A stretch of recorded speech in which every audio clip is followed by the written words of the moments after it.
Assalamualaikum warahmatullahi wabarakatuh. Saya Winda Situlandari dari Farmasi 2B Stikes BTH Tasikmalaya ingin sedikit menjelaskan tentang interaksi obat dengan hasil tes laboratorium. Pemeriksaan laboratorium sendiri adalah suatu tindakan dan prosedur pemeriksaan khusus dengan mengambil bahan atau sampel dari penderita, dapat berupa urin, darah, sputum, atau hasil tes biopsi. Interaksi obat dengan tes laboratorium dapat mengubah akurasi diagnostik tes, sehingga dapat terjadi positif palsu atau negatif palsu. Hal ini dapat terjadi karena interferensi kimiawi. Ada beberapa tes laboratorium yang hasilnya dapat dipengaruhi oleh obat, di antaranya yaitu yang pertama yaitu ada tes untuk alkalin fosfat. Tes ini digunakan untuk mendiagnosis penyakit-penyakit liver atau tulang. Dapat juga digunakan untuk melihat pengobatan, apakah pengobatan tersebut bekerja secara efektif atau tidak.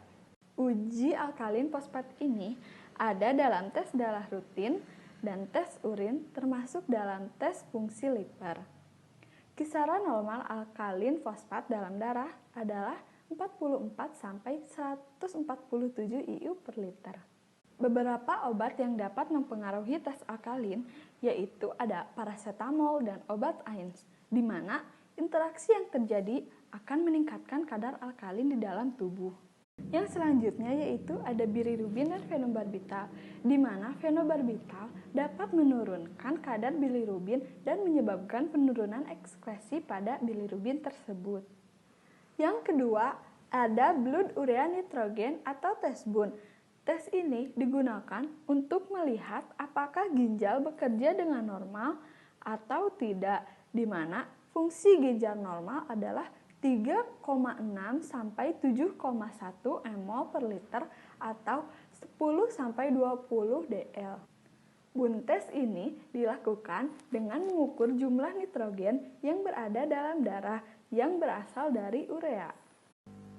Ada beberapa obat yang dapat mempengaruhi BUN, diantaranya yaitu furosemid. Mekanisme kerja dari furosemid yaitu dapat menyebabkan dehidrasi. Jika terjadi dehidrasi, maka aliran darah ke ginjal menjadi berkurang. Akibatnya dapat meningkatkan blood urea nitrogen. Yang kedua yaitu ada vancomycin. Obat ini juga dapat meningkatkan kadar BUN dalam darah, di mana vancomycin ini dapat menyebabkan ginjal tidak bekerja dengan baik. Pengeluaran urea nitrogen menjadi terhambat sehingga kemudian kadarnya dalam darah meningkat.